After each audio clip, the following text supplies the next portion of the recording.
حضرت یونس علیہ السلام حتیٰ کہ مچھلی کے پیٹ میں بھی امید باقی تھی۔ حضرت ابراہیم علیہ السلام آگ کے درمیان بھی امید باقی تھی۔ حضرت زکریا علیہ السلام بڑھاپے میں اولاد نہ ہونے کے باوجود بھی امید باقی تھی۔ حضرت موسیٰ علیہ السلام جب پانی میں ٹوکری کے اندر ایک بچہ تھا تب بھی امید باقی تھی۔ حضرت یوسف علیہ السلام کنویں کی تاریکی میں بھی امید باقی تھی۔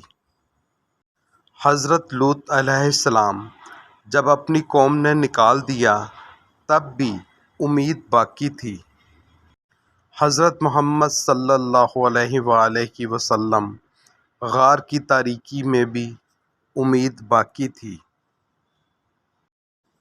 تو پھر آپ کو اللہ پر بھروسہ کرنے سے کیا روک رہا ہے؟